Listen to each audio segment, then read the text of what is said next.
After the funeral, my daughter-in-law, Karen Miller, kicked me out, so I pulled the deed. The county record was right there on my phone, my name on the title since 2008. Big mistake. They expected me to scream, and I said, okay, be honest, would you have walked out or fought right there? Comment below. I keep receipts. At the will reading, they got $50,000 each, and that was it. Everything else went to me, in black and white.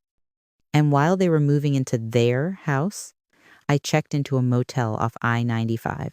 12 hours earlier, I was still wearing my navy dress. The day my husband died, the house got quieter than it had ever been in 20 years. Not peaceful, just emptied out. Like someone turned the volume down on everything that made my life feel normal. His name was Robert Parker. Robert had 3 kids from his first marriage, and I'd spent most of my marriage trying to love them without stepping on toes. The kind of love where you show up, bring food, send birthday cards, don't push too hard, and pray it's enough. It wasn't enough for Karen. Karen Miller is married to my stepson, Jason Parker, and she's one of those women who can smile while she's cutting you. At the service in Stamford, she wore black like she was starring in something. Perfect hair, perfect makeup, and those eyes scanning the room like she was shopping. The funeral home smelled like lilies and floor cleaner. People kept hugging me, whispering, "He's in a better place." Like that helps when your whole body still expects him to walk through the front door. I was 64, and I felt every year of it that day. Jason stood near the front with his brother Brian Parker and his sister Melissa Parker. All 3 of them looked tired. But it wasn't just grief. It was that tight, impatient energy people get when they think something's about to be decided, like money is a weather system rolling in. You know that look, right? The one where they're standing near you, but you can tell they're not really seeing you. Karen kept drifting close to them, leaning in, whispering.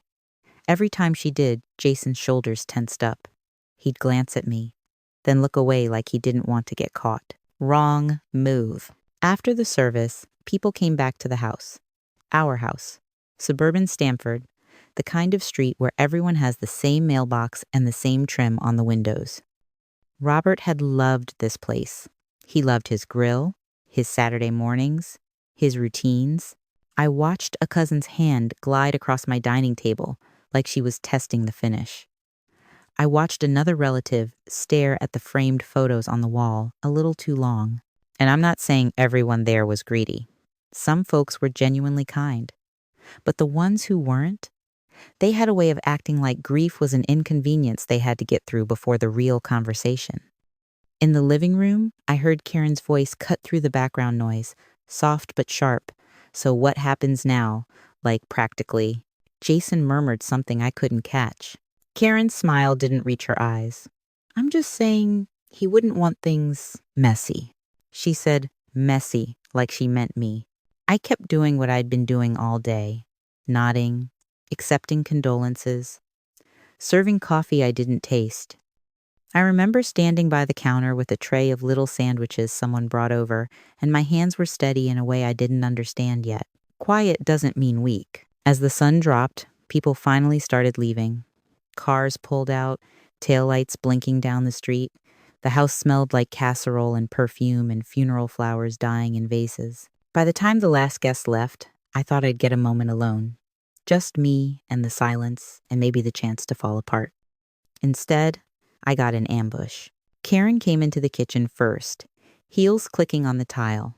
Jason followed her. Then Brian and Melissa, kind of hanging back, arms crossed, like they were there for support. Support for who, exactly? Karen glanced at the sink, the dishwasher, the counters, like she was already picturing her own stuff in the cabinets. Then she looked straight at me and said, "Well, that's over with." I didn't answer. My throat felt raw from holding it together all day. Karen planted herself at the kitchen island, like she owned it. "We need to talk about practical matters." Melissa tried to soften her face. "It's just upkeep, Susan. This house is a lot." Brian nodded like he was agreeing with a spreadsheet. "Dad wouldn't want you rattling around in here alone. It makes sense to downsize." Karen let them do the reasonable part for her. Then she went in for the throat. She said, "Pack your bags. The old leech doesn't stay here." No. That word hit me so hard I actually blinked like I misheard it. Leech. Hours after I buried my husband. Not today. I looked at Jason. I didn't even speak at first. I just looked. Because Jason was the one I'd cooked for when he was broke, the one I'd helped with his resume, the one who'd called me when his car died on I-95 and he didn't know what to do. Jason's eyes flicked to mine, then dropped. He stared at the floor like it might open up and save him. Silence can be the cruelest choice. Karen saw it too. Her mouth twitched like she'd won something. "Cut the act, Susan," she said. "You're just there. You're not family. I felt something hot crawl up my chest, right under my collarbone. Not a dramatic movie feeling. Just that real, ugly heat you get when someone humiliates you and you can't decide if you're going to cry or break something. I didn't cry. I didn't break anything. I turned to the dishwasher and pulled the rack out. A plate clinked against another plate. That sound felt louder than it should have been. Karen waited for me to beg. Brian waited for me to argue. Melissa waited for me to reason with them like they were toddlers. Jason waited for the moment to pass so he wouldn't have to choose. And I said, "Okay." One word. That's all. Karen's eyebrows lifted, surprised, like she didn't know what to do with an okay. People like her feed off a fight. She wanted me messy. She wanted me loud. She wanted me to look unstable so she could call me unstable later. I stayed calm and kept loading plates. Karen recovered fast. "Good. So you'll be out tonight." "Gone in the morning," I said, still not looking at her. Jason finally spoke, voice small. "Susan, we'll help you find a place." Help me. After calling me a leech, I was done. They filed out of the kitchen like they'd accomplished something heroic. I heard them in the living room, voices low, already dividing the world into ours and hers. Karen's laugh floated back, light and mean. "I'll start on the bedroom closets tomorrow." She picked the wrong one. I went upstairs alone and shut the bedroom door. Robert's suit was still hanging in the closet from last month. His cologne bottle sat on the dresser like it was waiting for him. I sat on the edge of the bed for maybe 10 seconds. Then I stood up and started packing. 2 suitcases. That's it. I didn't grab photo albums. I didn't grab jewelry. I didn't grab the things people assume you'd panic over. I grabbed underwear, 2 pairs of jeans, a sweater, my toiletries, and a folder from the back of my dresser drawer that I'd kept for years. Because I don't do panic. I do paperwork. I took my house keys off the hook downstairs while they were still whispering in the living room. I slid my phone charger into my purse. I made sure I had my ID, my credit card, and cash. Then I walked out the front door like I was running an errand. No dramatic goodbye. No tears for an audience. Just me, stepping into the cold night air, the porch light buzzing overhead, and my car waiting in the driveway. Game on. I drove 10 minutes before my hands started shaking on the steering wheel. Not because I didn't know what to do, because my body was finally catching up to what just happened. I pulled into the parking lot behind a CVS and sat there with the engine running. My phone screen lit up with a text from Karen, bold as day. "Make sure you leave your key." I stared at it, then took a screenshot. Receipt number 1. Then I drove toward the interstate, toward the cluster of hotels off I-95 that locals use when their cousin visits or when the power goes out. I didn't want downtown. I didn't want fancy. I wanted anonymous, a Hampton Inn-style place with fluorescent lights and a bored guy at the desk who wouldn't remember my face. At the front desk, I gave a name I hadn't used out loud in decades. My maiden name, Susan Davis. I paid cash. The receipt printed with that little squeal of thermal paper, and I folded it into my wallet like it was a lottery ticket. In the elevator, I caught my reflection in the metal wall. Navy dress wrinkled at the hem, mascara smudged, pearl earrings I'd put on because Robert liked them.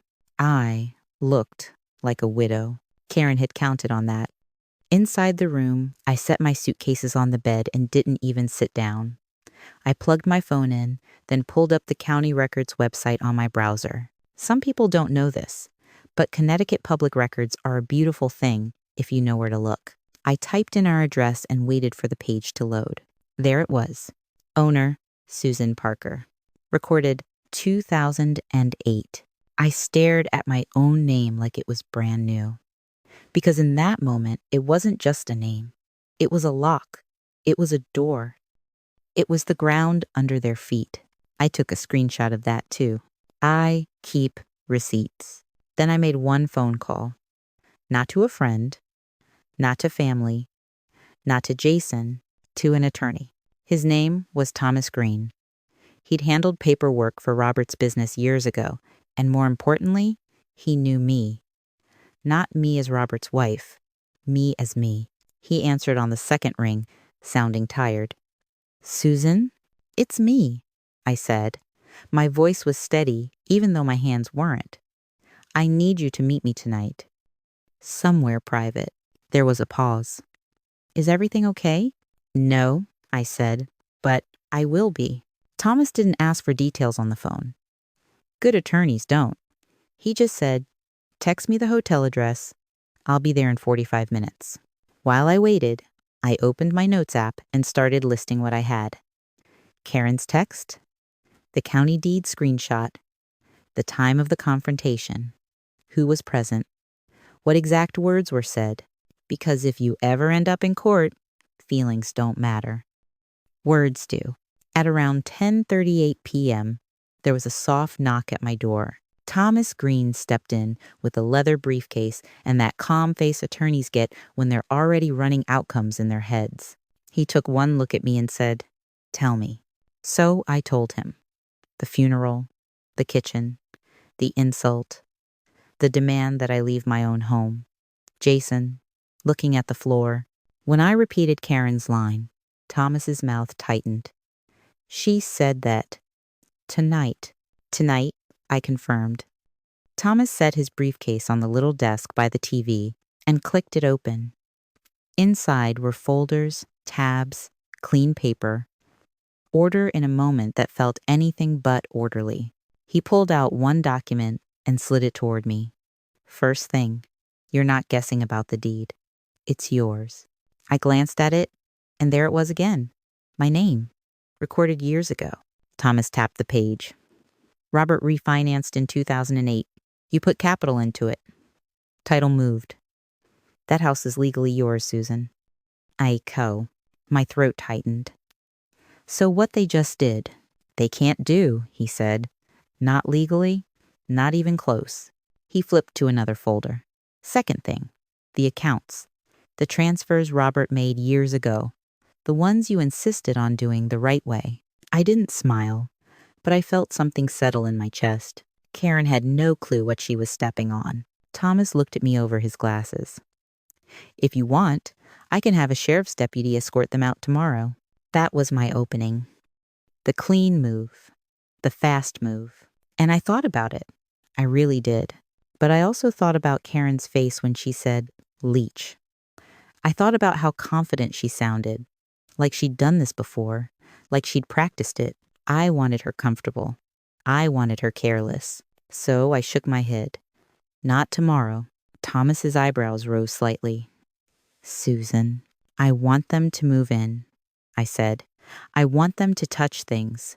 I want them to feel like they won. Let them overplay it. And quote, Thomas leaned back a little, measuring me. That's risky. No, I said. It's clean. Because if they moved in, if they started acting like owners, if they started organizing Robert's office and poking through paperwork, they'd leave fingerprints, texts, voicemails, emails, proof of intent. Proof is everything. Thomas nodded once, slow. Okay, then we plan. He started outlining steps like he was laying out dominoes. Document everything. Don't engage emotionally. Don't warn them. Let them dig their own hole. Before he left, I handed him my phone. Look at this. He read Karen's text about the key. He didn't react much, but he said, keep that, screenshot it, email it to yourself, and forward it to me. I did all three. When Thomas walked out, the room felt too quiet again. I sat on the edge of the bed and stared at my suitcases like they belonged to someone else. And then my phone buzzed. A text from Jason. It came in at 11:12 p.m., like he'd waited until Karen fell asleep or stopped watching him. Hope you're okay. We didn't mean it like that. Didn't mean it like that. Like old leech was a misunderstanding. I didn't reply. I screenshot it. Receipt number 2. I slept maybe 2 hours. Not solid sleep. The kind where you drift off and jolt awake, checking the clock like you're on call. At 6:45 a.m., I got up, showered, and put on jeans and a plain sweater. No makeup. Hair pulled back. I wanted to look like nobody. I drove back toward the neighborhood and parked across the street, half a block down, where I could see the front of the house without being obvious. My house? The street was quiet, still damp from overnight mist.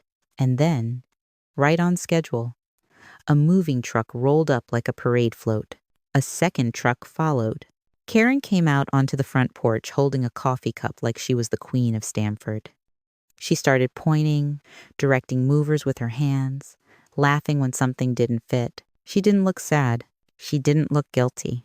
She looked thrilled. The nerve. A man carried a box marked kitchen into my front door. Brian's car was in the driveway. Melissa's SUV pulled up a minute later. They got out like it was a holiday, like they were arriving for a cookout. I watched it all from my car, hands tight around my phone, and you might think I was furious. I was. But more than that, I was clear. When people show you who they are, believe them. At 9:14 a.m., my phone buzzed again. Jason. Hope you found a nice place, he texted. Karen's getting Dad's office organized. I stared at the words until they blurred a little. Dad's office. My stomach flipped. Not from sentiment, but from the implication that office had files, documents, things Karen should never be touching. I took the screenshot so fast my thumb hurt. Then I did something that probably sounds cold, but I need you to understand this. I drove away. Because if I'd walked in right then, Karen would have played victim. She would have screamed. She would have called the cops and said I was unstable. She would have turned my grief into a weapon against me. I wasn't giving her that. Instead, I drove back to the motel, called Thomas Green, and forwarded him Jason's text. Thomas didn't waste words. That's good. That's very good. End quote. Because it proves they moved in, I said. It proves intent, he corrected. It proves they think they're in control. And then he paused. Susan, I'm going to tell you something. When they start touching paperwork, they're going to get scared. How scared? I asked. Thomas's voice went flat. The kind of scared that makes people call and leave messages they regret. I hung up and sat on the edge of the motel bed, phone in my hand, staring at the screen like it was a clock. The clock started. Around noon, I went down the road to that Dunkin' by the gas station and got a coffee I barely drank. I sat in my car in the parking lot and watched families come and go, normal life happening while my own life was being ransacked, one cardboard box at a time. At 1:07 p.m., my phone rang. Karen. I let it ring.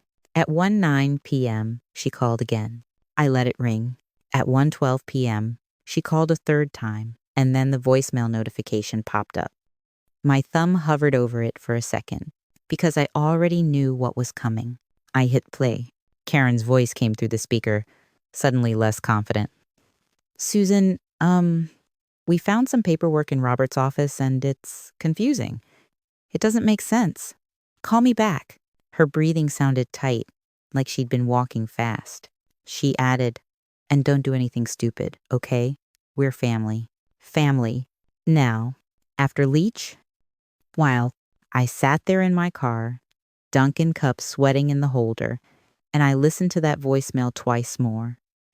Not because I enjoyed it, because I wanted to hear every crack in her voice. They had no idea. I saved the voicemail, forwarded it to Thomas, and stared straight ahead at the road like I could see the next move coming. Because I could. Big mistake. That voicemail wasn't confusion. It was fear. And you know that feeling when someone who's been cocky all day suddenly sounds shaky? Yeah, that. I sat there in that Dunkin' parking lot with the voicemail saved and forwarded, and I didn't call Karen Miller back. Not once. Because the second I picked up, she'd switch from help me to how dare you, and I needed her off balance. I'd already cried the tears I was going to cry. Now I was collecting proof. First move, I called Thomas Green back and told him, I want everything in writing, and I want it fast. He didn't even hesitate. You'll have it. And Susan? Don't go back to that house alone. So I didn't. Instead, I drove straight to Stamford Station and took the Metro North down to Manhattan like I was going to a doctor appointment, not a war. I kept my sunglasses on the whole ride, staring out the window at backyards and warehouses sliding by, acting normal while my life was being picked apart by people who couldn't even wait for the flowers to wilt. Here's the thing. Karen thought she was dealing with a grieving widow who'd fold if you pushed hard enough. She didn't know I had a whole other life under the surface. Not loud, not flashy, just handled. By the time I stepped out at Grand Central, I felt that cold focus come back. The kind you get when you stop hoping people will do the right thing and start planning for what they'll actually do. I walked 3 blocks to a private bank office I'd been using for years. It wasn't some movie-style marble palace, but it was clean and quiet and expensive in that boring way. No lines, no chaos, just a receptionist who looked up and smiled like she already knew why I was there. Margaret Chen met me at the elevator. Petite, sharp suit, hair pulled back tight, eyes like she didn't miss a thing. She'd been my private banker since my first husband passed and left me money I never talked about. Robert knew, but we kept it simple. Not secret like I was ashamed. Secret like I didn't feel like getting hunted. Margaret squeezed my hand. Susan Parker. I'm so sorry. Thank you, I said. And I need to lock everything down today. She didn't ask for drama. She just nodded and led me into a glass office, then set a folder on the table like she'd been expecting this call for years. That's when she hit me with the first gut punch. Margaret flipped one page and said, We've had multiple contact attempts. Contact attempts from who? I asked. She slid the sheet across the desk. It was an internal call log, printed out neat with dates and times. And right there, in black and white, it showed someone had called asking about my accounts. Not just once, twice. The first call was 2 days before Robert died. 2 days. Margaret's voice stayed calm, but her eyes sharpened. The caller claimed to be you. She wanted to change the mailing address and add an authorized user. When my team asked verification questions, she got angry and hung up. My fingers tightened on the paper. Did she say her name? Margaret nodded once. She did. She said she was Karen, and then corrected herself and said she was Susan. The audacity. I stared at that page until the words blurred, because that meant Karen wasn't just celebrating my husband's death. She was shopping for it. And let me tell you, if you've never had your stomach twist like that, good. I wouldn't wish it on you. Margaret leaned forward. We flagged the account, no changes were made. But I want you to know something else. She flipped to the next page. Another attempt. Different tactic. This one was a request for a wire transfer. A verbal authorization claim. The amount was listed, and my breath caught. 15,000,000. Not millions. Not yet. Just enough to test the fence and see if the dog bites. I wasn't born yesterday. So she tried to take money, I said. More statement than question. Margaret held my gaze. Yes, and we have the number she called from. It's attached to the log. She tapped the bottom of the paper. A cell number. I didn't have to guess whose it was. I'd seen it pop up on my screen enough times to memorize it. Karen. Big mistake. Margaret gave me a moment, then asked quietly, Do you want us to preserve the call recordings? Yes, I said, fast. Preserve them. Send copies to my attorney. Put it in writing that no changes were made because verification failed. Margaret nodded like I'd just ordered coffee. Done. That's the kind of woman you want in your corner, by the way. Calm, precise, doesn't scare easy. She printed more paperwork, account security updates, new passwords, new passphrases, a note on file that any future changes required in-person identification. Then she handed me a transfer packet and said, "If anyone else tries, we'll alert you immediately." Good, because when people start reaching for money that isn't theirs, they don't stop on their own. Walking back to Grand Central, I kept that folder hugged to my chest like a shield. I felt ridiculous for a second, like I was cosplaying as someone powerful. Then I remembered Karen had called me a leech in my own kitchen, and the ridiculous part disappeared.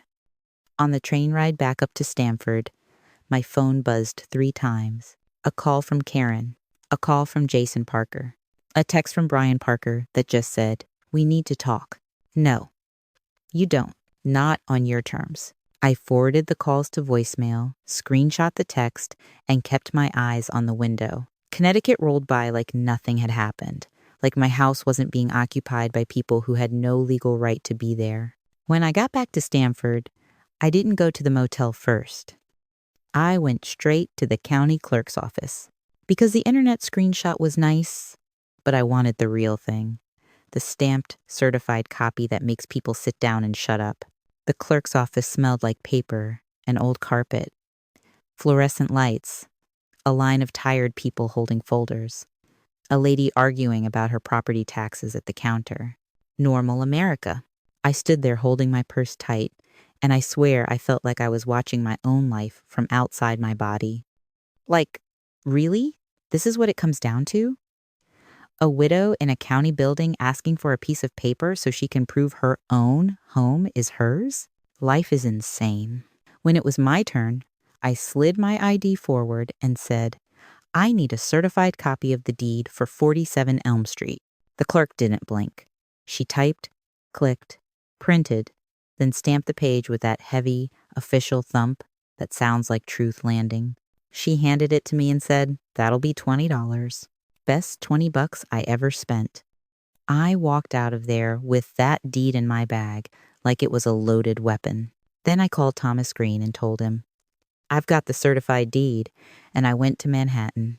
He didn't even ask why. He just said, "Tell me everything." So I did. The bank, the call logs, the attempted $15,000 wire, Karen's number attached to it. On the other end, I heard Thomas go quiet in a way that made my skin prickle. Finally, he said, "Susan, that's not just greedy. That's criminal." "Good," I said, "because I'm done playing nice." He exhaled. "Okay. Next step, we schedule the will reading formally. All beneficiaries, all counsel, and we get you represented by someone who does nothing but estate litigation." "Do it," I said. Thomas gave me a name. Catherine Walsh. "She's a bulldog," he said. "Smart. Clean. She doesn't bluff." "Perfect," I said. By late afternoon, I was back at my motel room with 2 legal folders on the bed, my phone charging, and the kind of focus you get when your whole life is on the line. And then Karen left another voicemail. This one wasn't shaky. This one was mean. Her voice came through my speaker, sharp and smug. "Susan, stop being dramatic. We found paperwork that proves you're not the main beneficiary. And if you start causing problems, we'll handle it. Handle it. Like I was a package." She added, "Also, you need to come sign something. It's just to make things easier." Yeah. Easier for who? I saved that voicemail too. And here's a question for you, just between us. Would you have called her back and screamed? Because I wanted to. I wanted to light her up like a Christmas tree. But screaming doesn't hold up in court. Paper does. That night, I moved out of the cheap motel and into a downtown Stamford hotel that had valet parking and a lobby that smelled like lemon and money. It wasn't about comfort. It was about posture. If Karen and her crew were going to sit across from me in a law office and try to treat me like a disposable old woman, I wanted to walk in looking like somebody who signs checks, not someone who begs. I went to a little department store near the mall and bought a simple navy suit. Nothing flashy. Just clean lines. And I put on my pearls, the ones Robert used to tease me about, calling them my serious face. I looked in the mirror and said out loud, "You don't get to erase me." Because that's what this was. Not just a house grab. It was a rewrite. Monday came fast. At 1:15 p.m., I walked into a law office building in Stanford with a leather folder under my arm, my phone on silent, and my spine straight. The receptionist barely looked up. Karen was already there. Of course. Sitting like she owned the waiting room. Jason next to her, knee bouncing. Brian and Melissa were there too. Quiet. Tense. And sitting a few chairs away was a man in a gray suit I'd never seen before. That had to be their attorney. He stood when I walked in, like he was trying to look professional. Mid-40 seconds, neat haircut, that polished smile attorneys put on when they're about to say something unpleasant in a very calm voice. Karen looked me up and down and smirked like my suit was a costume. Jason wouldn't meet my eyes. Same old story. I walked right past them and sat down without a word. No greeting, no small talk, nothing to feed off. Silence is a strategy. 2 minutes later, I heard them in the hallway. Karen didn't know the walls were thin, or she didn't care. Her voice floated through, loud enough for the receptionist to hear, loud enough for me to hear, loud enough for God to hear. "She's not even real family," Karen said. She was just there at the end. "I don't." The attorney murmured something. Karen snapped back. "I don't care what the paperwork says. We're his kids. She's a placeholder." Placeholder. I stared at the carpet and felt that familiar heat rise in my chest again. Not grief this time. Disgust. Then Karen laughed, and it was ugly. She thinks she's going to take our house. Our dad's house. Like, be serious. Our house. And you know that look people give you when they're lying straight to your face? I could hear it in her voice. The door at the end of the hall opened, and Thomas Green walked in like the building belonged to him. Right behind him was Catherine Walsh. Catherine was tall, late 40 seconds maybe, sharp bob haircut, black blazer, no wasted movement. She looked at the room once and immediately knew who was who. Her eyes landed on Karen for half a second, then moved on like Karen was a stain on the furniture. Thomas shook my hand and said, "Susan." Catherine extended hers. "Susan Parker. I'm Catherine Walsh." About. Her grip was firm, not aggressive, just certain. Karen's face tightened. That's the first time I saw it. That flicker of, wait, what? Because in her head, I was supposed to come in alone. I was supposed to be scared. I wasn't. Thomas nodded toward the gray suit attorney. "You must be Jackson Morrison." The man smiled. "That's right." Karen jumped in immediately, voice sweet like syrup. "Jackson, this is the woman I told you about. The woman..." Catherine didn't even look at her. She looked at Jackson and said, "Let's keep it professional." Karen's smile slipped. Jason shifted in his chair like he wished the floor would open up. We were led into a conference room with a long table and a stack of folders at one end. Water bottles lined up like this was some corporate meeting.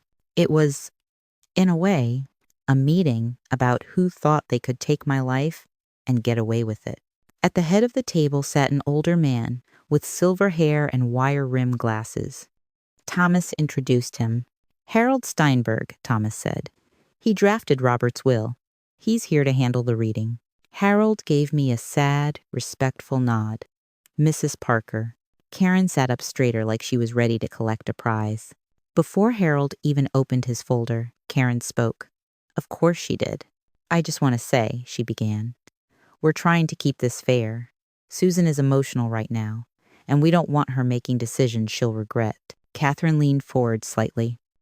"Are you referring to the decision to force her out of her home hours after her husband's funeral?" Karen blinked like she didn't expect that question. Jason's eyes shot up, then back down. Karen huffed. "Nobody forced her. We offered help." Catherine turned her head toward me. "Did you feel helped?" I kept my voice calm. "She told me to pack my bags. She called me a leech." Karen's face flushed bright red. "That is not what happened." "It is," I said. "And you texted me to leave my key." "Is not top to date." Karen opened her mouth, then shut it. She didn't know I had that. Because she thought my phone was just for crying into. Catherine nodded once. We have the texts, we have the voicemails, and we have something else. She pulled out a paper, slid it across the table, and stopped it right in front of Karen. The certified deed, stamped, recorded, my name. Karen stared at it like it was written in another language. Brian leaned in, eyes narrowing. Melissa's hand flew to her mouth. Jackson Morrison reached for it, took it, and his smile disappeared as he read. Catherine's voice stayed steady. This home is not part of Robert Parker's estate. It's owned by Susan Parker. Recorded in 2008. Karen's lips parted. No, that's not possible. It's not only possible, Catherine said, it's public record. That was the moment the room shifted. Not emotionally. Legally. Karen's voice got louder, and that's when she started losing. He wouldn't do that. He wouldn't leave us with nothing. Harold cleared his throat. Gently. Mrs. Miller, we haven't read the will yet. Karen snapped. Read it then. And Harold looked at her the way you look at someone who just told on themselves. Catherine didn't take her eyes off Karen. Before we start, I'd like to address something else. She turned a page in her own folder and looked at Jackson Morrison. Mr. Morrison, were you aware someone attempted to access Susan Parker's private accounts by phone? Jackson's eyebrows lifted. I'm sorry? Catherine slid a second document across the table. Margaret Chen's printed call log with the bank letterhead, timestamps, and the number. Karen's number. Karen's face went pale so fast it was almost impressive. Jason leaned forward, staring at the page like it might change if he looked hard enough. Brian whispered, What the hell is that? Karen's voice went thin.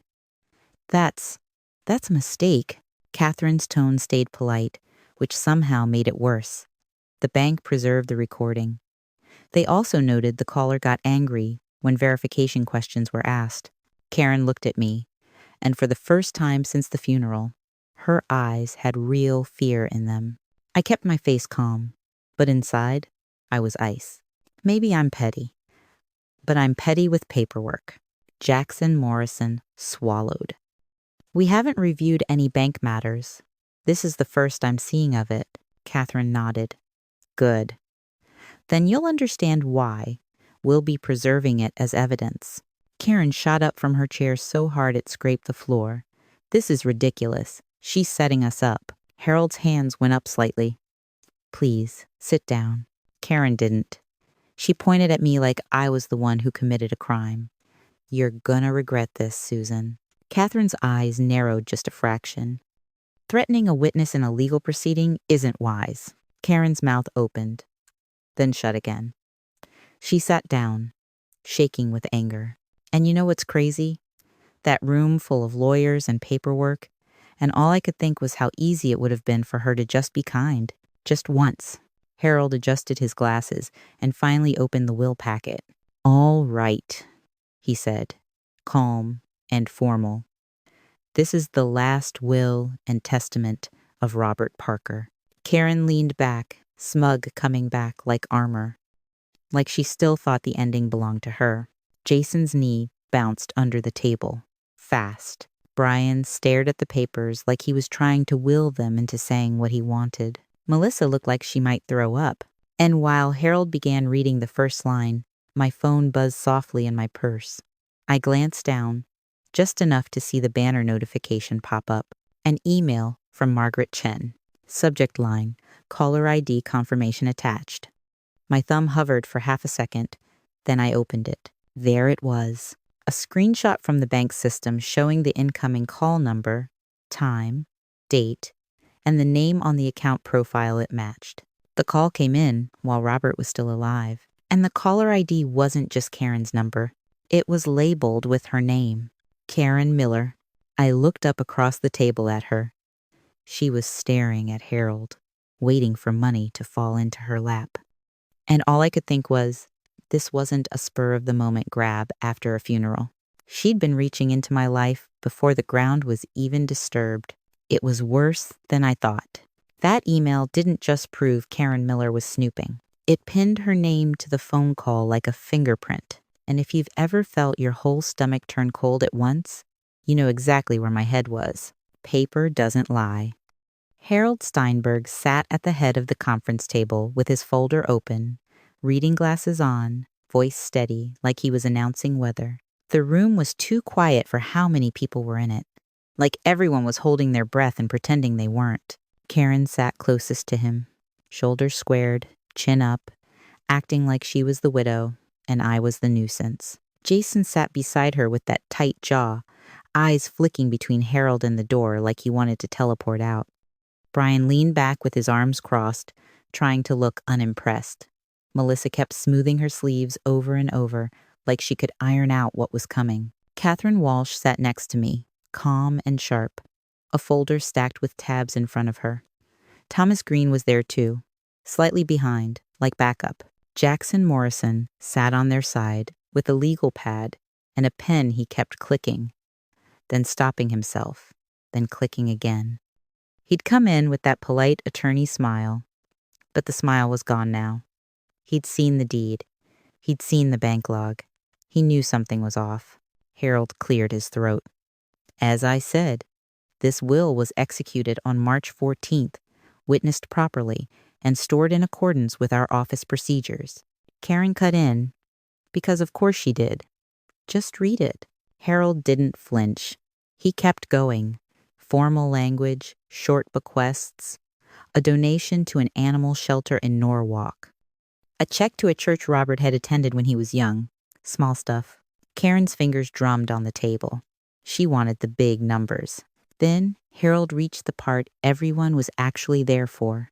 He looked down, then up, and said, "To my children, Jason Parker, Brian Parker, and Melissa Parker, I leave the sum of $50,000 each."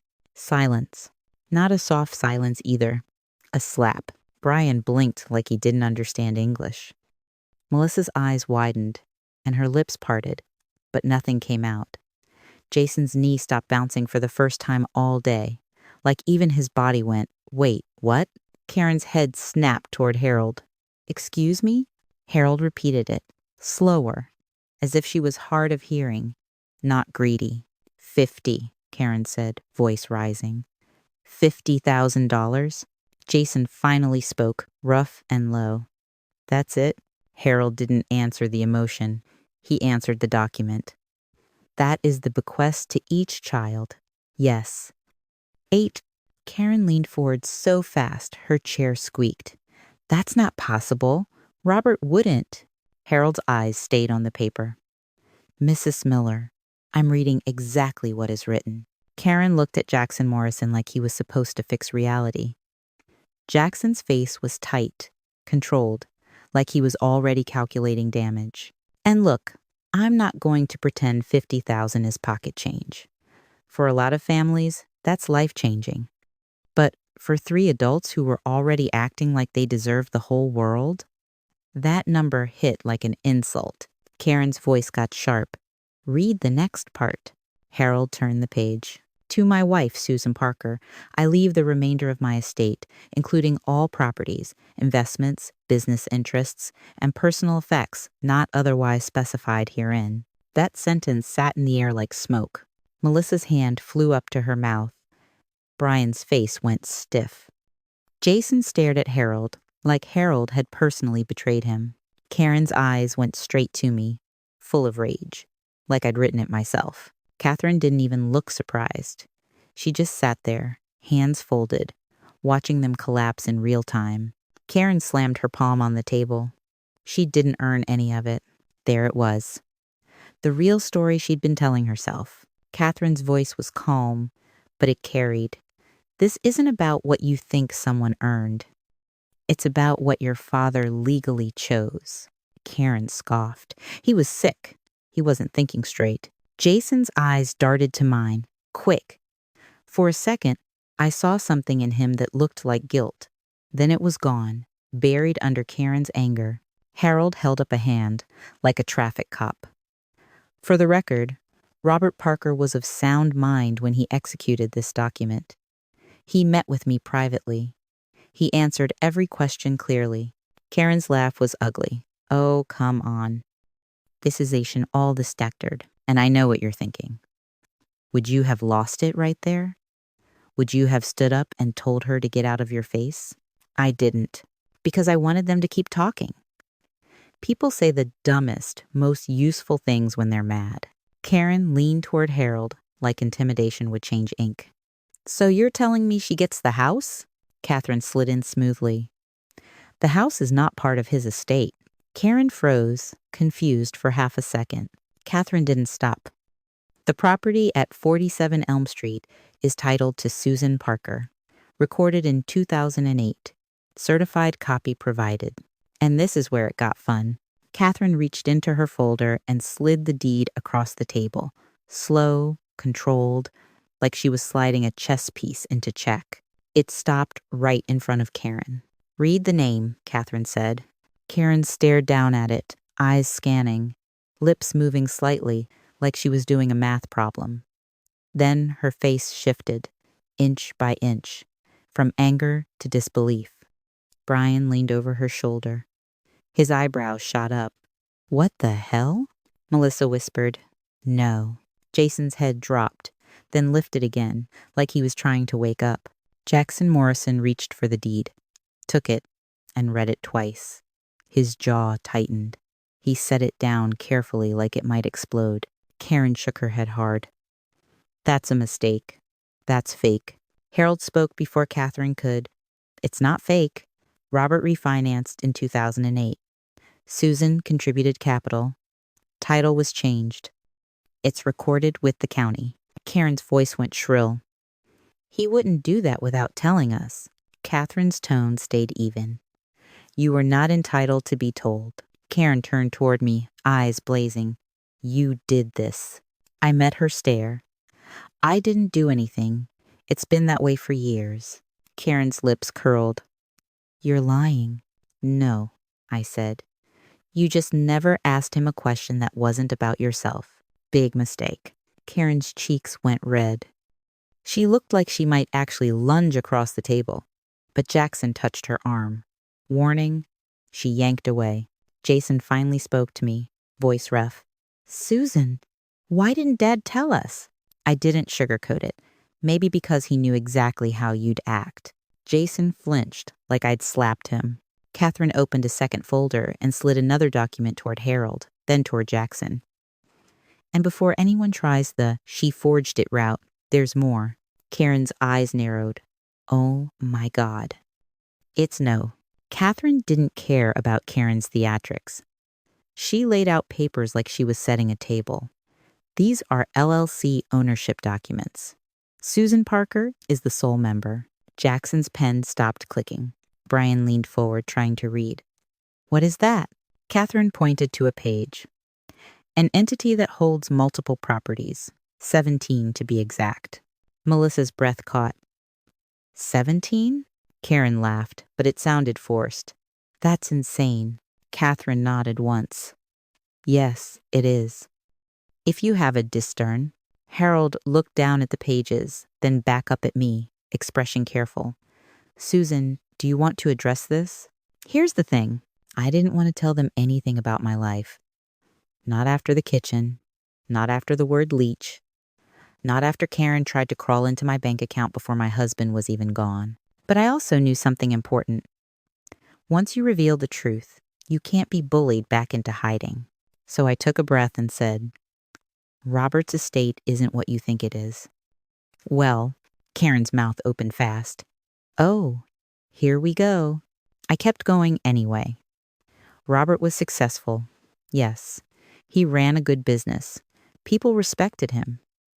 But the money you're imagining, that lifestyle fantasy, that wasn't what you think it was. Brian scoffed. So what? You're saying Dad was broke? I shook my head. No, I'm saying you all decided you were owed a jackpot, and you never bothered to learn what was real. Karen snapped. Then what's real? Catherine answered for me. Crisp and final. Susan has a separate portfolio that predates her marriage to Robert. Jason's face tightened. What does that mean? It meant I didn't have to beg anyone in that room for anything. Not now, Not ever. I said it plainly. My first husband left me money. I invested it, quietly, for years. Karen stared like she couldn't compute a version of me that wasn't helpless. Melissa's voice came out small. How much? Catherine didn't look at Melissa. She looked at Jackson Morrison and slid one more document forward. An appraisal summary. Top line, bold. Soho Property, Manhattan. Appraised value. $28 million. One building. The room went still in a way that felt physical, like the air thickened. Brian's mouth hung open. Karen's eyes got huge. Jason sat back, stunned, like someone had pulled the floor out from under him. Jackson's face went pale, and that's when I knew he was finally realizing he'd walked into this blind. Harold blinked slowly. Susan. Karen's voice came out as a whisper, then jumped an octave. 28 million? Are you kidding me? Catherine didn't smile, but her eyes were ice. That is one asset. Karen looked around like someone was filming a prank. No, that's not. Catherine turned another page. Here are the statements reflecting the broader portfolio. Total holdings, approximately 47 million. Melissa made a choking sound. Brian sat back hard. Jason stared at the table like it was safer than looking at me. And Karen started shaking, not crying, shaking with anger and panic, like her whole plan just went up in smoke and she didn't know who to punch. Some people say money changes everything. I think it just exposes what was already there. Karen found her voice again, and it was venomous. So you hid it. You hid it from us.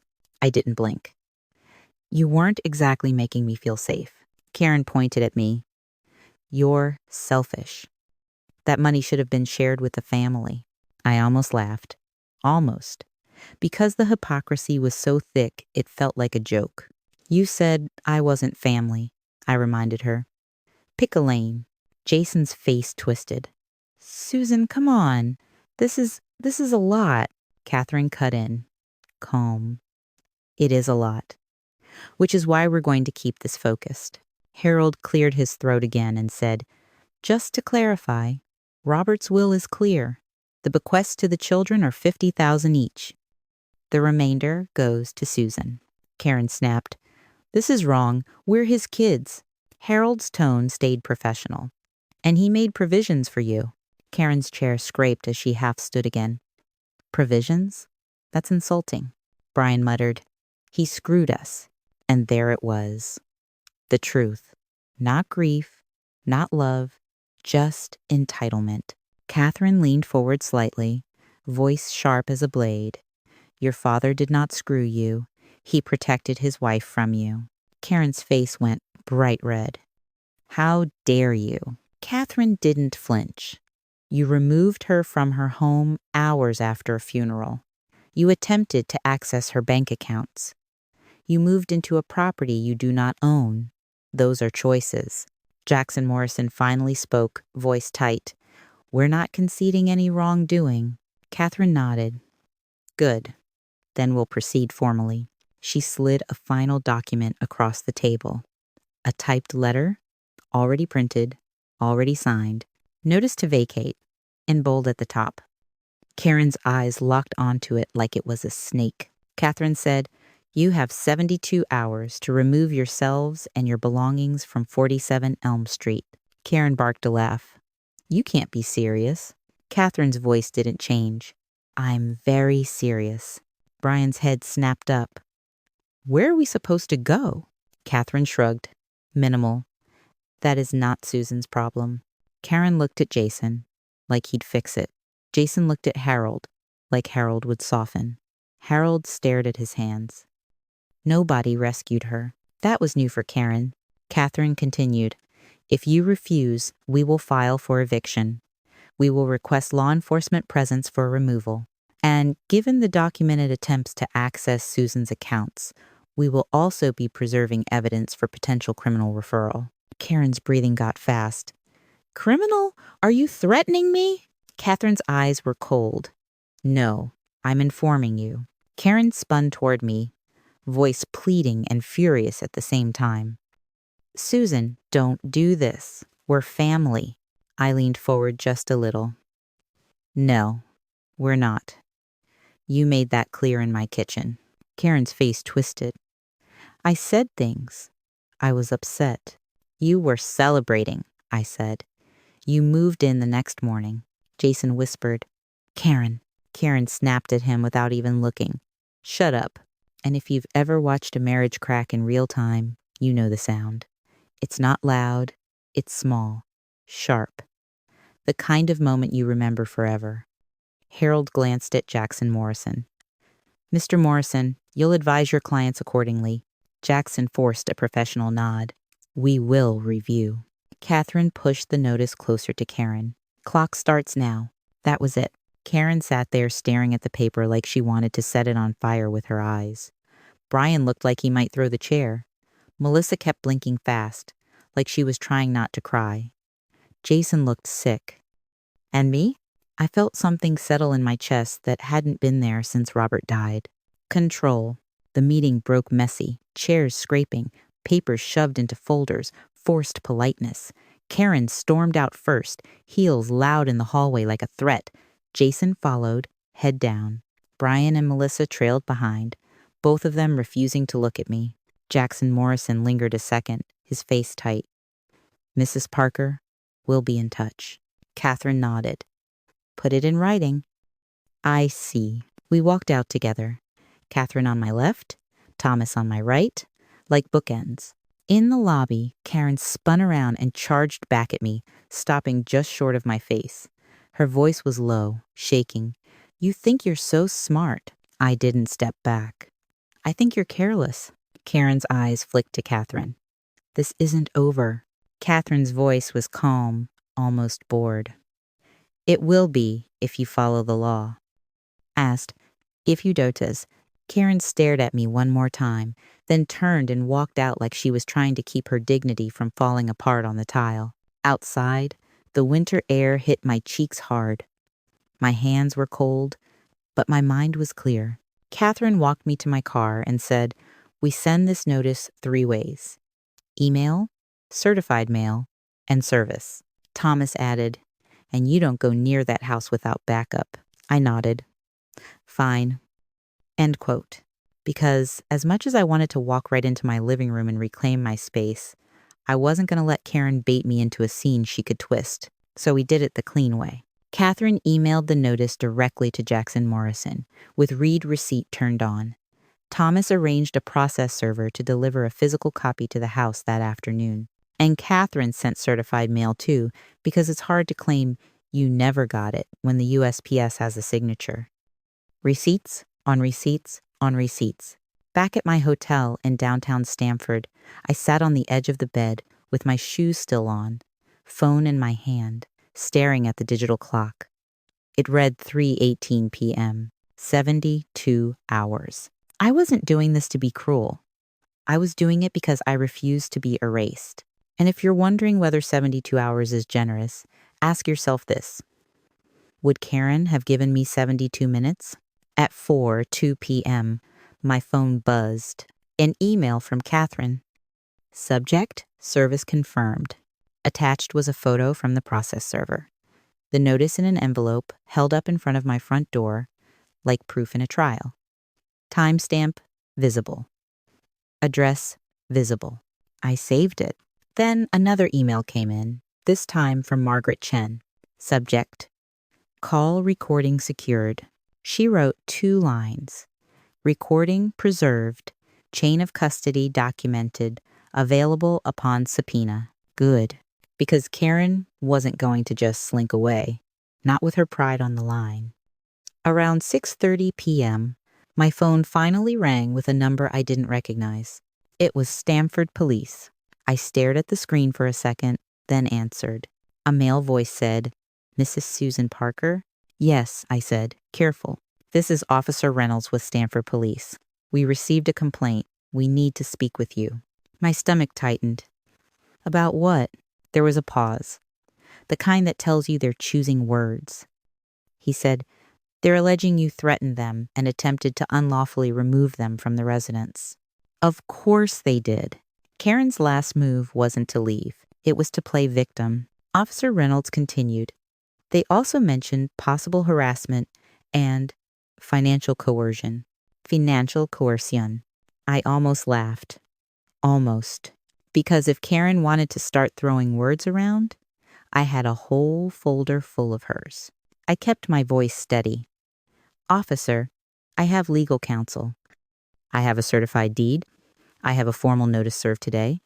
And I have documentation that they attempted to access my bank accounts. Another pause. I could hear paper shifting on his end. He said, Okay, then I'll need to document that. Where are you right now? At a hotel, I said. Which hotel? He asked. I told him, and right as I said it, my phone buzzed again. A text this time from an unknown number. It read, You're going to regret humiliating my daughter. My skin went cold.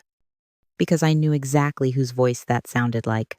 Karen's parents hadn't even entered the room yet, and somehow they were already swinging.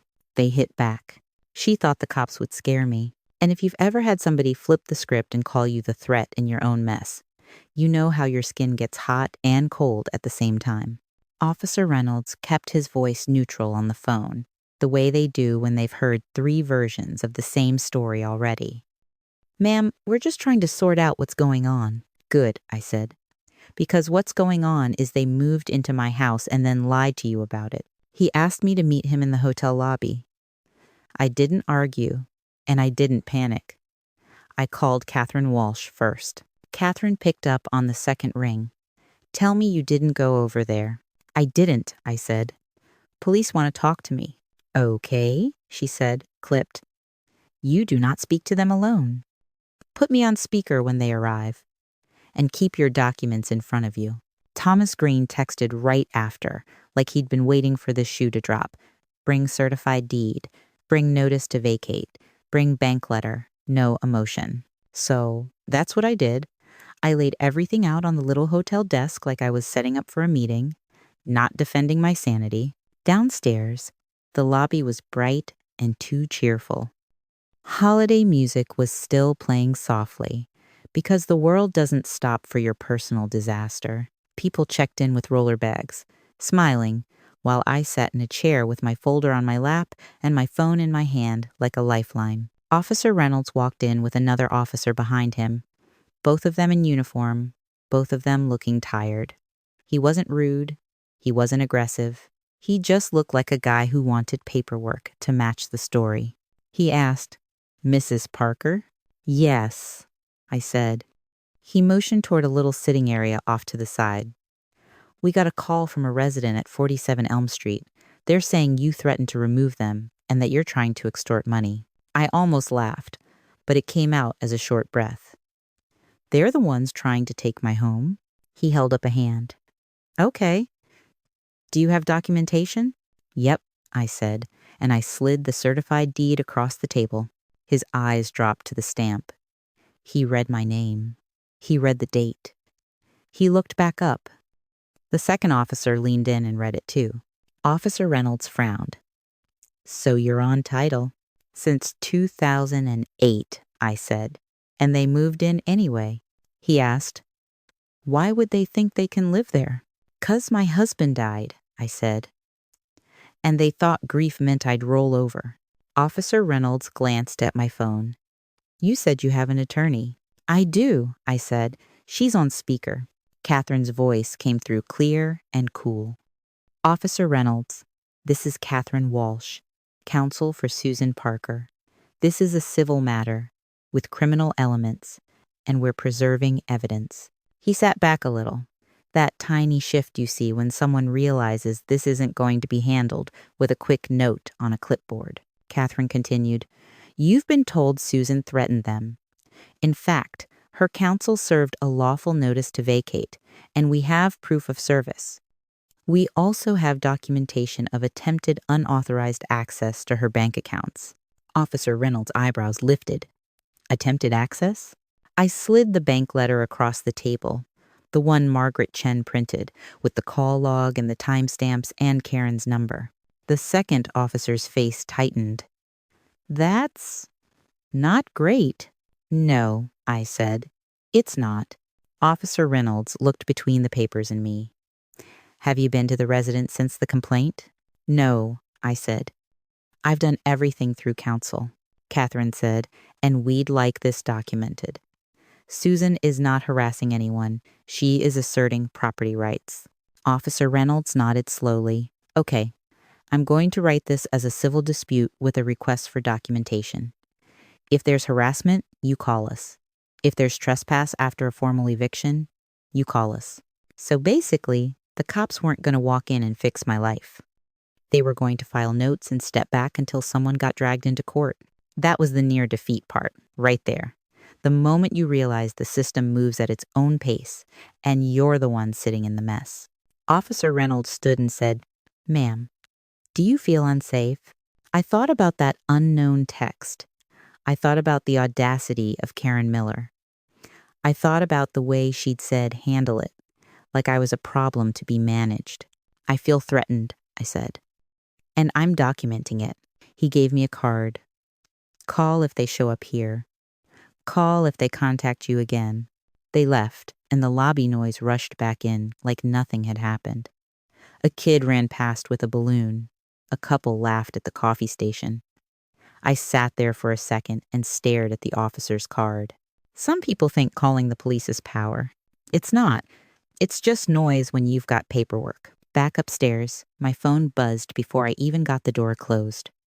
Unknown number again. This time it was a call, and I let it go to voicemail because I refused to play whack-a-mole with bullies. The voicemail came through a minute later, and the voice on it was older, male, and full of confidence. "This is Frank Miller," he said. "Karen's father. You're not going to do this to my daughter.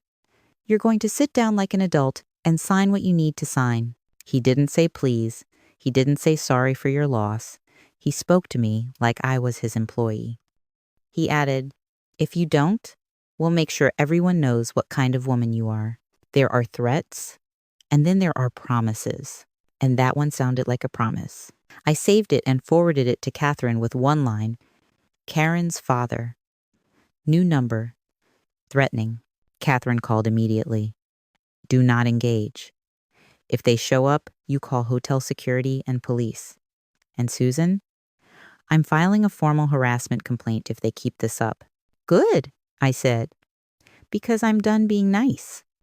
Work's way. An hour later, Jason Parker showed up. Not at the house, not at the law office, at my hotel. The front desk called my room and said, "There's a Jason Parker asking for you." My stomach tightened, but not from fear, from anger, because he had some nerve walking into my space after he watched Karen throw me out. I told the desk, "Send him to the lobby. I'll come down." And look, you might think that was risky, but I wasn't alone. Catherine was already on standby, and hotel security had eyes everywhere. Plus, sometimes you need to see someone's face when they finally understand the consequences. Downstairs, Jason stood by the big fake fireplace in the lobby, hands shoved in his jacket pockets, shoulders hunched like he wanted to disappear. He looked older than he did a week ago, less cocky, less sure. He spotted me and took a step forward. "Susan." I didn't hug him. I didn't smile. I stood a few feet away and said, "What are you doing here?" He swallowed. "Karen's freaking out. Her parents are in town. It's a whole thing." "Your wife started a whole thing," I said. Jason's eyes flicked around like he didn't want strangers hearing. "Can we talk upstairs?" "No," I said. "We talk right here." His face tightened. "Okay, fine. I'm sorry. For the funeral night. For everything. I shouldn't have let her talk to you like that." End quote. I watched him for a second, because here's the truth. I wanted to believe him. I wanted it so bad, it made me mad. But the apology was late, and the timing was convenient. So I said it out loud. "This isn't remorse. This is fear." Jason flinched. "That's not fair." "Is it?" I asked. "Because you didn't come when she called me a leech. You came when the will didn't go your way." He rubbed his forehead like he had a headache. "We didn't know." "We really didn't know about the deed or—" "Stop," I said. You knew you had no right to move in. Jason's jaw worked like he was chewing on something he couldn't swallow. Karen said, She said, you'd probably take everything and leave us with nothing. And what did that make you do? I asked. He whispered. It made me listen to her. There it was. The weakness, the dependency, the whole ugly thing. Jason looked up at me like he was 6 years old again. Is there a way to settle this without court? You already chose court, I said. You just didn't expect to lose. He tried again, voice softer. Karen wants compensation for the stuff she bought for the house. I stared at him. She bought stuff for my house while I was gone. She thought it was going to be ours, he said, and he sounded embarrassed saying it. Are you kidding me? I said, and my voice stayed calm, which honestly scared me more than if I'd yelled. She can take her throw pillows and her little signs and go. Jason's eyes dropped. Her parents are mad. I shrugged.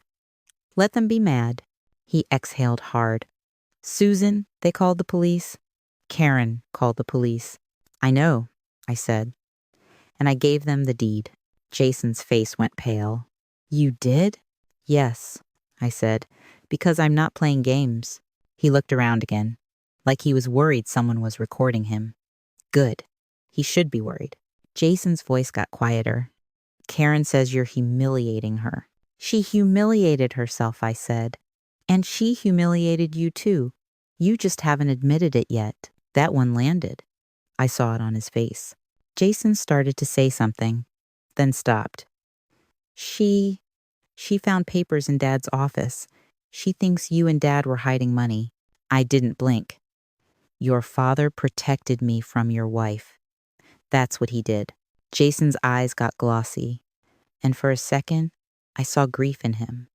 Real grief, not greedy grief. He whispered, He really didn't trust us. He trusted you enough to leave you $50,000, I said. That's more grace than you showed me. Jason's shoulders sagged. What do you want? Accountability, I said. And you out of my house. He nodded slowly, like he could feel the floor dropping. Okay. Then he said the thing that told me Karen was still steering the car. Can we just get a few more days, he asked, so we can find somewhere to go? I stared at him. You gave me 0 days.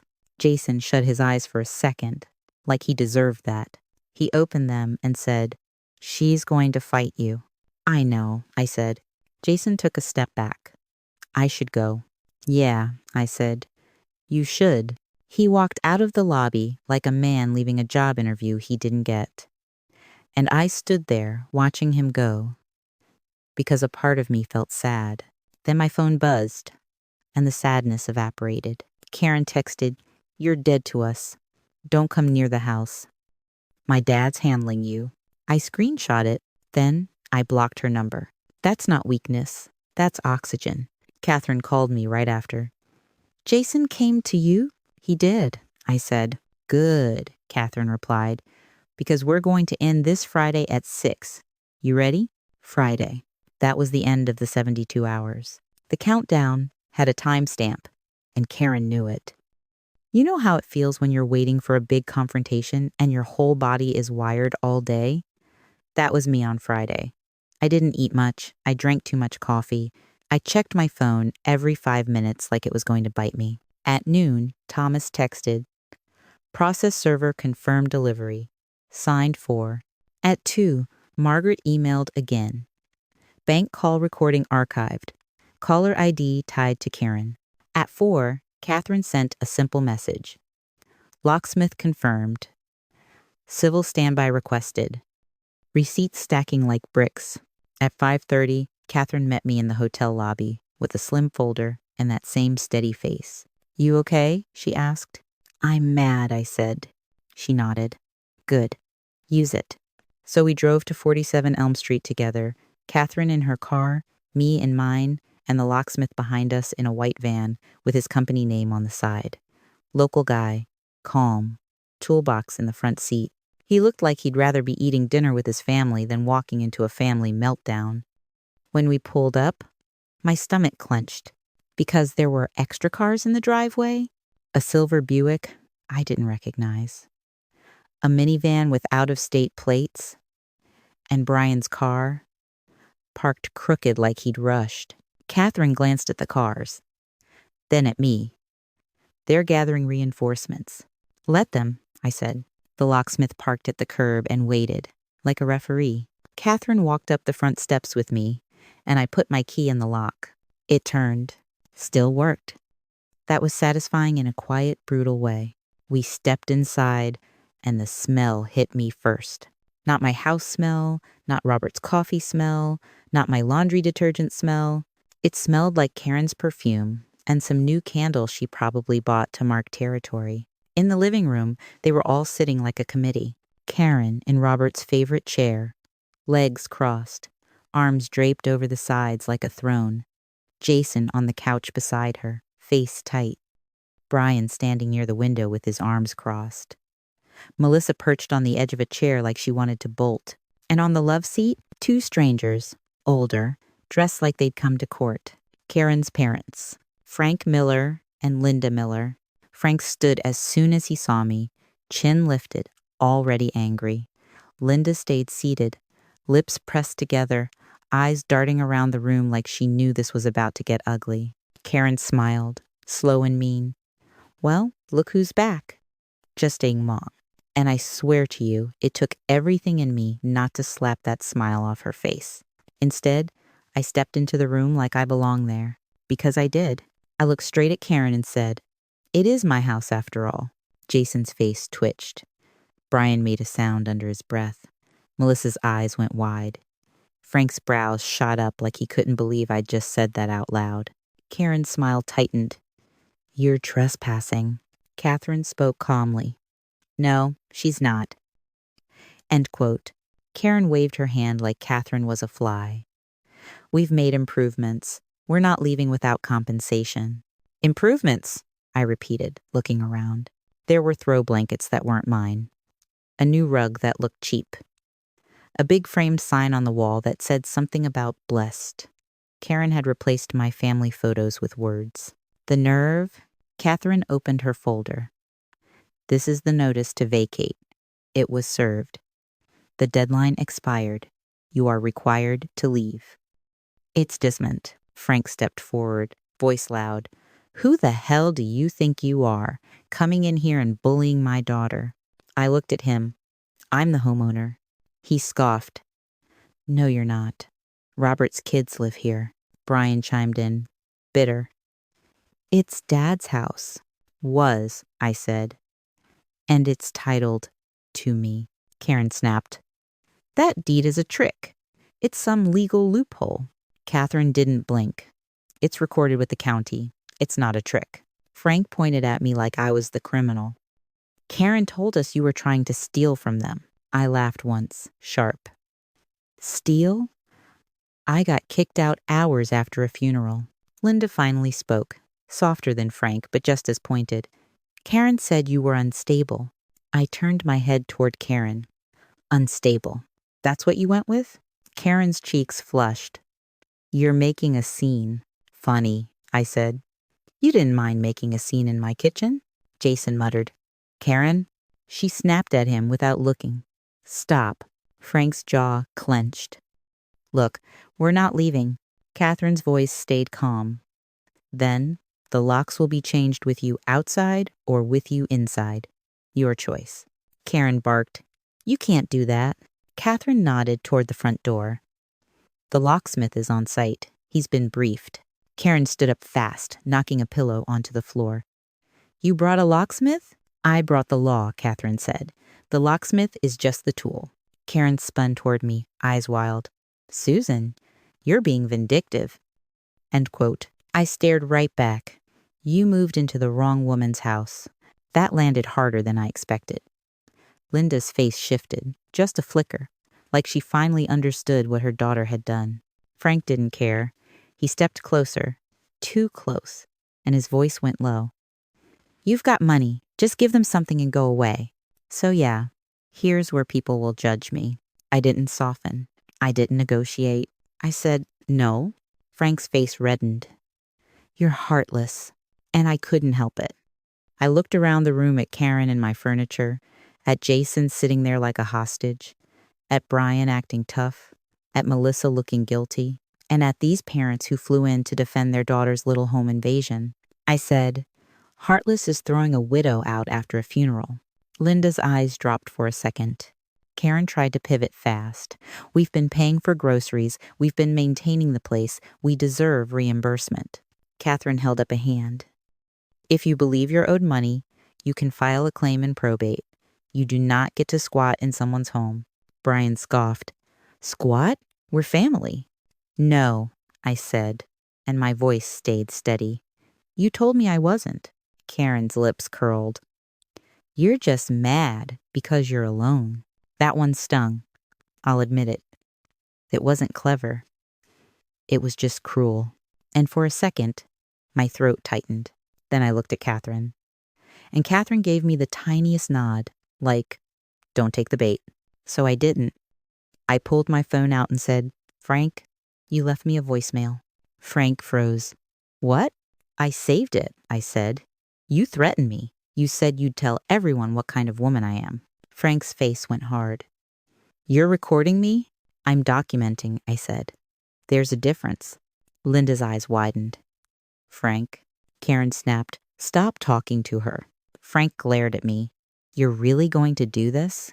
Yes, I said, and you're all leaving. Catherine checked her watch. It's 6:02.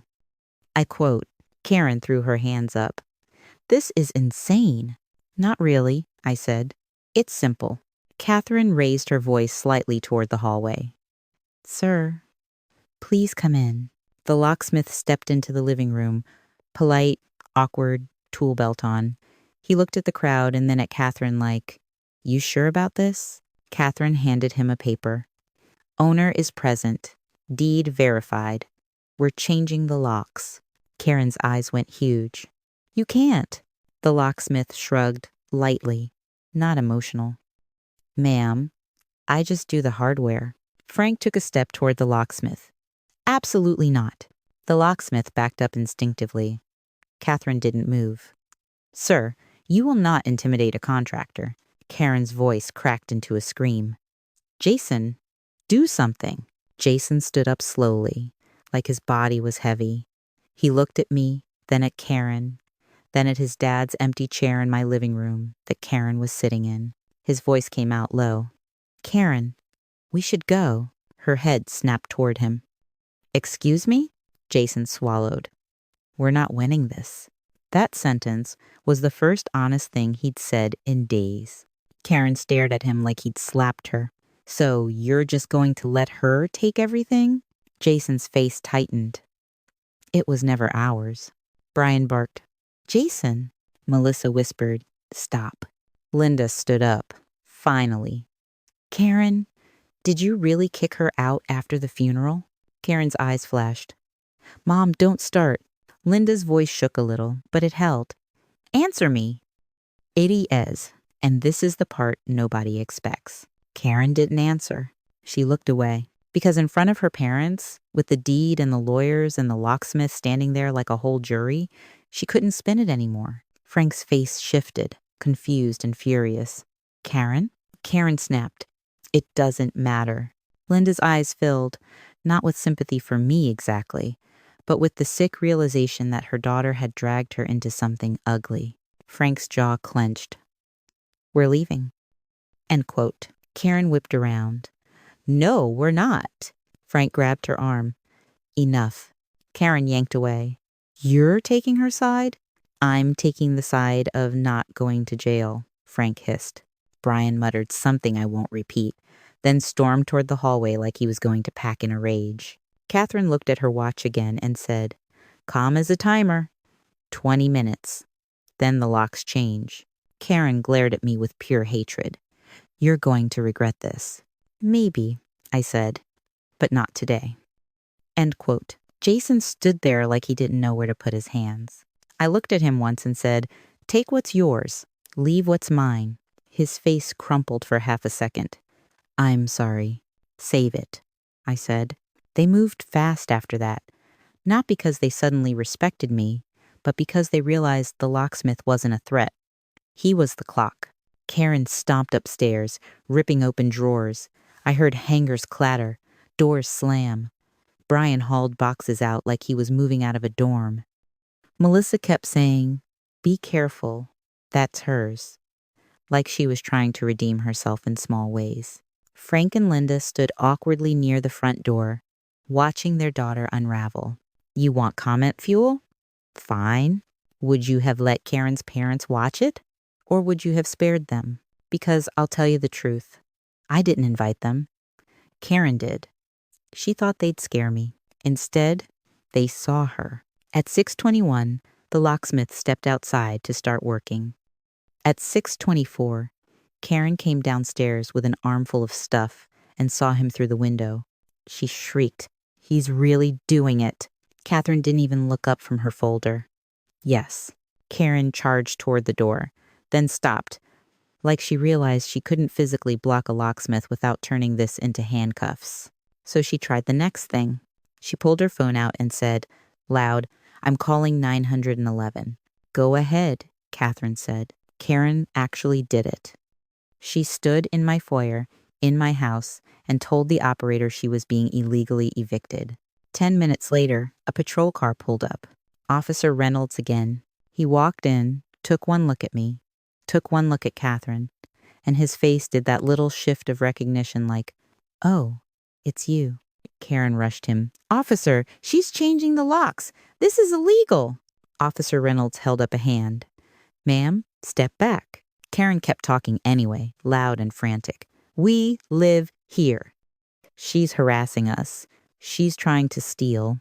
Officer Reynolds looked at Catherine. "Counsel?" Catherine handed him the deed and the notice, already clipped and ready. "Owner is present, notice expired. They're not tenants, they're occupants, without permission." Officer Reynolds read for about 15 seconds, then looked at Karen with a flat expression. "Ma'am, this property is titled to Susan Parker." Karen's mouth opened. "That doesn't matter." "It does," he said. "You need to gather your belongings and leave. If you refuse, you're trespassing." Karen's face went white. "You can't do this." Officer Reynolds' voice stayed calm. "You're doing it to yourself." Frank stepped forward fast, like he wanted to stop the bleeding. "Officer, we're leaving." "Good," Officer Reynolds said, "because I don't want this to get worse." Karen turned toward her mother, voice shaking. "Mom, tell him." Linda didn't. Linda just stared at her like she didn't recognize her. That might have been the hardest hit of the night. At 6:41, the last box went out. At 6:45, the locksmith finished and handed me 2 shiny new keys and an invoice. The invoice had a timestamp, the address, and the words "rekey front and rear entry." I took a photo of it immediately, because that's what I do now. I keep proof like air. Karen stood on the front steps with her arms full, mascara smudged, face twisted with hate. She looked back at me and said, "You're evil." I held up the new key and said, "No, I'm finished." Jason stood by his car, shoulders slumped, looking like a man waking up from a bad dream. Brian peeled out of the driveway like a teenager. Melissa climbed into her SUV quietly, eyes wet. Frank and Linda got into their Buick without a word. Linda looked at me once, and her face was complicated. Not apology, not approval. Just the sick understanding that her daughter had done something she couldn't undo. Then the taillights hit the end of the street and disappeared. Freedom felt like air in the walls. The house was wrecked. Drawers left open. Closet doors hanging. A candle burning on my coffee table like Karen had the right to leave a flame in my living room. Catherine walked through with me, checking doors, checking windows, calm and fast. Officer Reynolds stood at the curb a few minutes longer, then left once it was clear nobody was going to swing at anybody. Catherine turned to me. "You're not staying here alone tonight." "Not yet."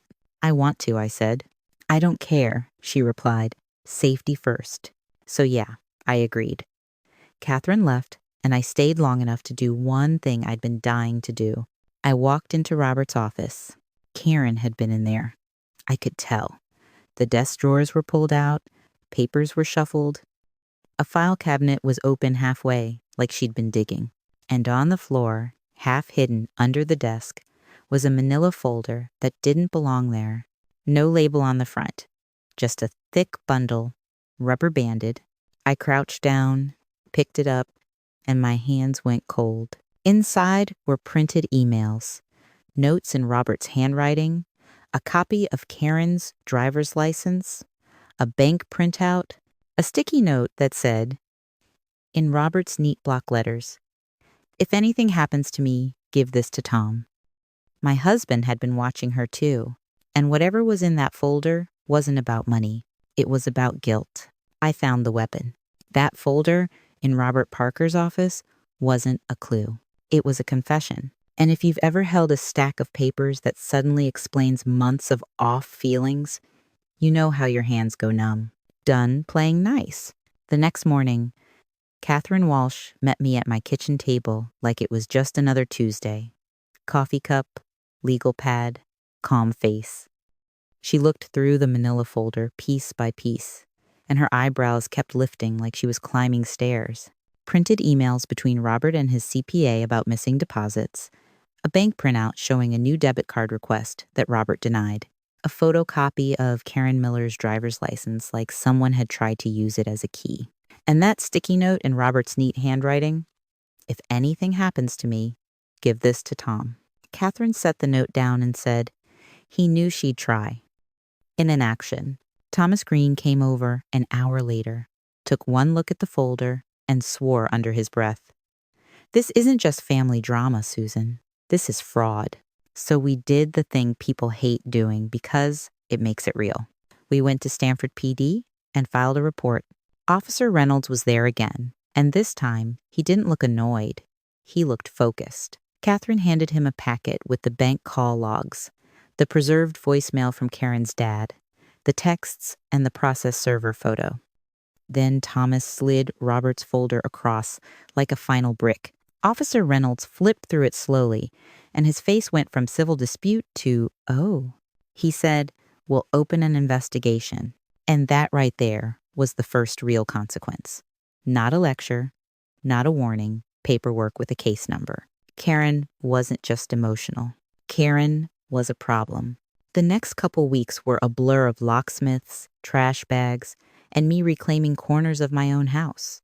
I threw out Karen's stupid candle. I put my photos back up. I wiped down every surface she'd touched, like I could erase her out of my air. Some nights I slept with the hallway light on, not because I was scared of the dark, because I was tired of surprises. Catherine had a security system installed with cameras at the front and back. Ring notifications became my new hobby. A delivery guy, a neighbor walking their dog, a raccoon at 2:11 a.m. acting like it paid the mortgage. And then the legal bills started hitting Karen where it hurts. Catherine filed for attorney's fees, tied to the trespass and bad faith conduct. Thomas pushed the probate side, tight, clean, no wiggle room. And Margaret Chen sent a formal letter documenting the attempted access and the preserved call recording chain. Every door Karen tried to open slammed shut. That's what happens when you try the wrong woman. About a month later, Jackson Morrison emailed Catherine with a proposal.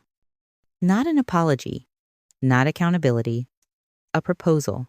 Karen would release any claim to the home and move on peacefully if I paid them $120,000 for hardship and improvements. Catherine read it out loud to me in my dining room, then looked up and said, "Do you want me to respond, or do you want to?" I said, "I want you to." So Catherine typed a reply so short it was almost art. No. Then she attached the locksmith invoice, the deed, the notice, and the police report number like a little gift basket of reality. 2 days after that, Karen did what people like her always do when they can't bully you anymore. She ran to Facebook. A neighbor texted me a screenshot around midnight. It was a public post from Karen's account with a picture of my house from the sidewalk. The caption said something like, "Widow steals family home. Money changes people. Pray for us." End quote. Pray for us. The comments were a mess. Half the people didn't know anything and just wanted drama. The other half were friends of Karen's mom, posting heart emojis like that meant truth. I stared at it. Then I did something I'm sure some people will judge. I didn't respond. I forwarded it to Catherine. Catherine smiled, small and sharp, and said, "Public defamation helps us. Maybe I'm petty, but I'm petty with proof." A week later, Karen's "Pray for Us" post disappeared. Her page went private. Then it went dark entirely, like someone flipped a switch. Catherine found out why before I did. She called and said Karen's attorney withdrew. "Why?" I asked. Catherine paused. "Because Karen stopped paying him." And that's when you started seeing the denial turn into panic. Because lawyers don't run on feelings. They run on checks. Over the next couple months, little bits of news floated back to me through the same neighborhood grapevine Karen tried to poison. Karen got fired from her job. Not because her boss cared about my feelings, but because an HR department tends to get nervous when an employee is tied to a fraud investigation and a police report. Karen tried to refinance a car and got denied. Her credit had gotten messy, and now she couldn't hide it behind Jason. Karen's parents went home to New Jersey and stopped answering her calls. Linda Miller didn't want her friends from church hearing about identity theft and police investigation attached to her daughter's name. And Jason? Jason moved into a one-bedroom apartment near the mall and started sleeping on a mattress on the floor like a guy in his 20s, not a grown man with a career and a wife. He didn't tell me directly. I heard it from Melissa Parker, of all people, in a shaky voicemail that just said, She left him, Susan. She took a lot of stuff. Aiden.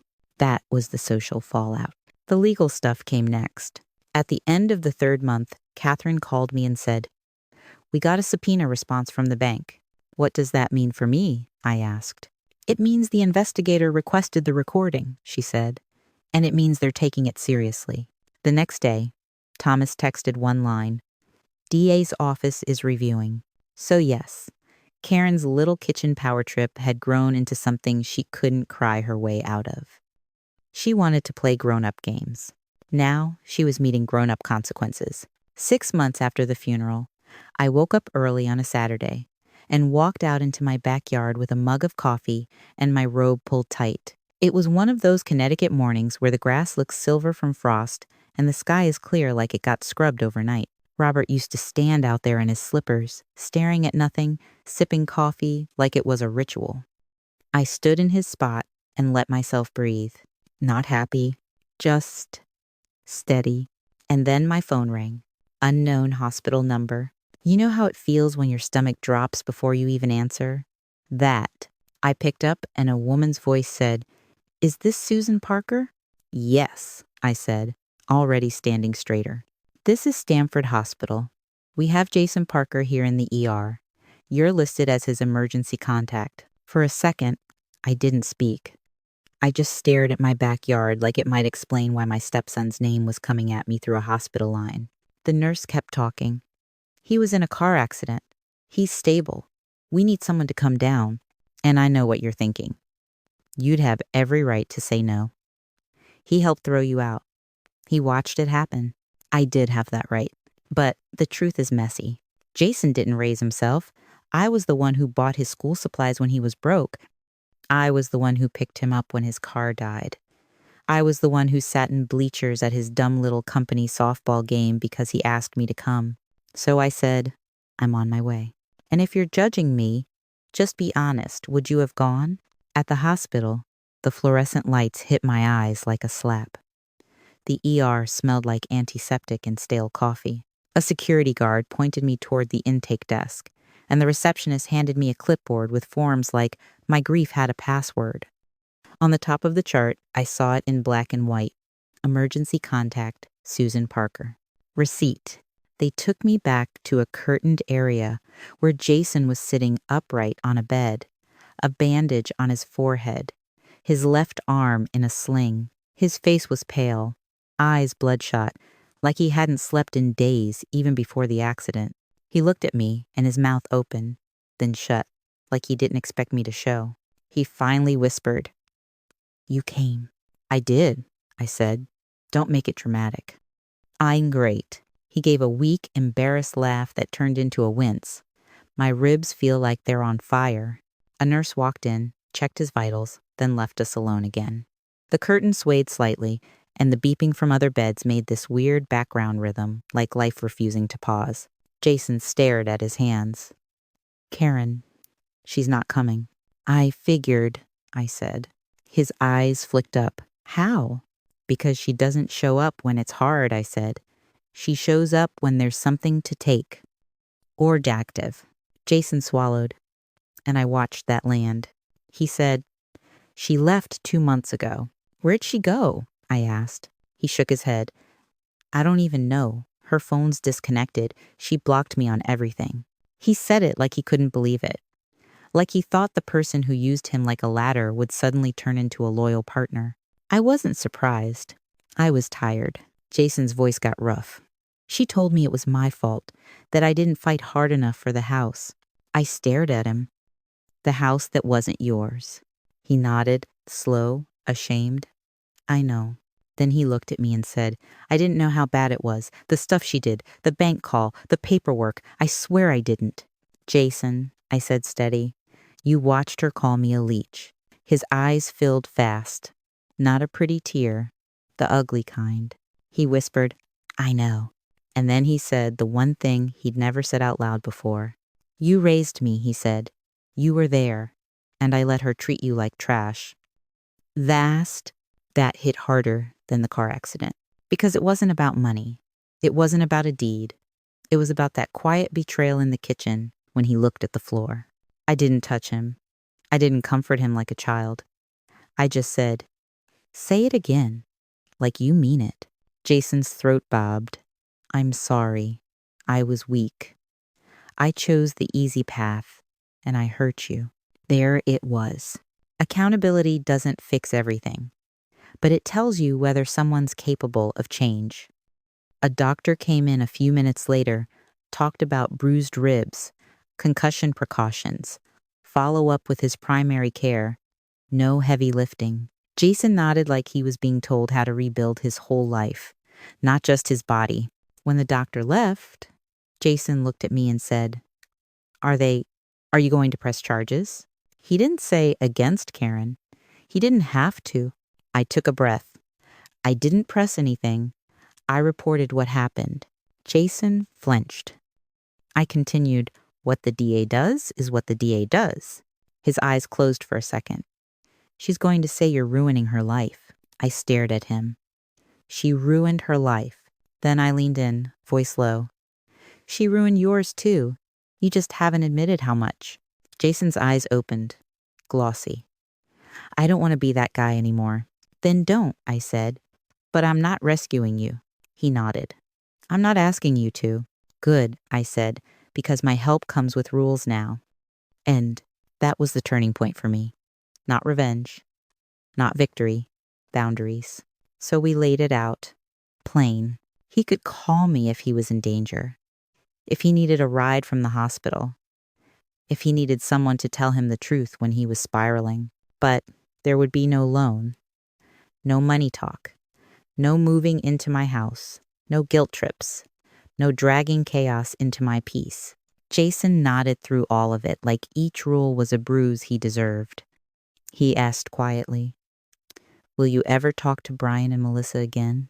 Maybe, I said, if they show me they're adults. And right on cue, my phone buzzed in my purse. A voicemail from Melissa. Then another from Brian. I didn't play them in the ER. I wasn't giving them space in that moment. I just looked at the notifications and slid the phone back. Some people think forgiveness is a phone call. Sometimes, forgiveness is silence until you trust it's safe. On the way out of the hospital, I stopped at the intake desk to sign Jason's discharge paperwork as his contact, and the receptionist said, You're his mom? I paused. I didn't say yes, because that wasn't true. I didn't say no, because that felt cruel. So I just said, I'm Susan. Outside, the air was cold and clean. My car was parked under a streetlight that made everything look a little harsh. I sat behind the wheel and didn't start the engine for a minute, because it was one thing to win. It was another thing to look at what the fight cost. When I got home, I walked straight to Robert's office and opened that manila folder again. The sticky note stared back at me like Robert was still talking. I called Thomas Green and said, "We did the right thing, right?" Thomas didn't hesitate. "Yes." Then he added, "Susan, I got word this afternoon. Karen's being charged for attempted fraudulent access. It'll likely be a deal, but it'll be on record." End quote. On record. That's the legal consequence. Not jailhouse fantasy. Real life. Real paperwork. The kind that follows you into background checks and loan applications and polite society. And the salt in the wound? Catherine forwarded me a courthouse schedule the next morning. Karen's arraignment was on a Wednesday at 9 a.m. Jason didn't go. Neither did Brian or Melissa. Karen walked in alone with a public defender because she'd burned every bridge that could have paid for a nicer suit. That's what greed gets you. You end up standing by yourself. A week later, Linda Miller called me. Not Karen's number. Linda's. I let it go to voicemail because I wasn't sure I wanted to hear it. Her message came through soft and shaky. "Susan, it's Linda. I just wanted to say I'm sorry. I didn't know. I really didn't. I hope you can. I don't know. I hope you're okay." No excuses. No threats. Just a woman trying to swallow her daughter's shame. I didn't call her back. Not because I'm cruel. Because I'm careful now. That evening, I finally played Brian's voicemail. His voice was tight, trying to sound tough even while apologizing. "Susan, I was wrong. I got caught up. I shouldn't have backed Karen. If you ever want to talk, I'm here." Melissa's voicemail was quieter. "Susan, I'm sorry. I should have stood up for you. I miss Dad. I know you do too." I set my phone down on the kitchen counter and stared at the tile. Would you forgive them? Or would you shut the door forever? Me? I didn't call back that night. I washed my coffee mug. I locked my doors. I checked my cameras.